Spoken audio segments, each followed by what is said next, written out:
Kami, Koalisi untuk Keadilan Semanggi 1 dan 2, mewakili para penggugat, yakni Ibu Maria Sumarsih, orang tua Wawan, seorang mahasiswa Universitas Atmajaya yang meninggal ditembak dalam tragedi Semanggi 1 pada 11 hingga 13 November 1998, serta Ibu Ho Kim Ngo, orang tua Yap Yun Hap, seorang mahasiswa Universitas Indonesia yang meninggal ditembak dalam tragedi Semanggi II pada 24 September 1999.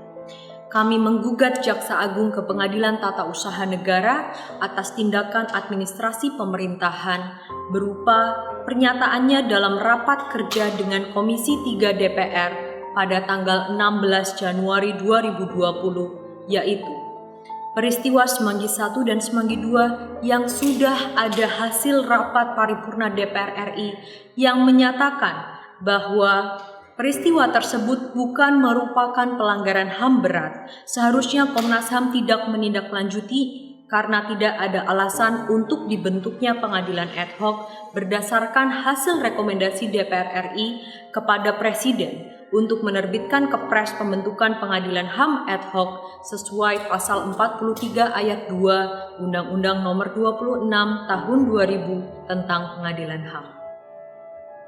Yang menjadi alasan gugatan kami adalah 1. Pernyataan Jaksa Agung tidak memiliki kekuatan hukum karena tidak didasarkan pada penyelidikan dan penyidikan instansi yang berwenang untuk itu. Menggunakan dalih berdasarkan rapat paripurna DPR bahwa peristiwa Semanggi 1 dan 2 bukanlah pelanggaran HAM berat adalah bertentangan dengan Undang-Undang Pengadilan HAM dan putusan Mahkamah Konstitusi nomor 18 tahun 2007 yang melengkapinya. 2. Pernyataan Jaksa Agung bertentangan dengan Undang-Undang Pengadilan HAM dan Undang-Undang Kejaksaan yang secara tegas mengatur mandat Jaksa Agung untuk melakukan penyidikan terhadap pelanggaran HAM berat. 3. Pernyataan Jaksa Agung melanggar asas kepastian hukum dan perlindungan hukum yang dijamin Undang-Undang HAM karena telah mengaburkan kepastian hukum penyelesaian peristiwa Semanggi 1 dan 2 dan perlindungan hukum bagi keluarga korban. 4. Pernyataan Jaksa Agung melanggar asas kecermatan karena tidak teliti mencari semua produk hukum dan fakta yang relevan terkait perkara sebelum pejabat TUN mengambil keputusan. 5. Pernyataan Jaksa Agung bertentangan dengan asas profesionalitas karena telah menunjukkan ketiadaan komitmen Jaksa Agung untuk melaksanakan tanggung jawabnya, tidak memberikan pelayanan prima, lebih-lebih untuk menjunjung tinggi supremasi hukum dan hak asasi manusia. Oleh karenanya kami meminta pengadilan untuk 1. Menyatakan pernyataan Jaksa Agung tersebut merupakan perbuatan melawan hukum oleh pemerintah.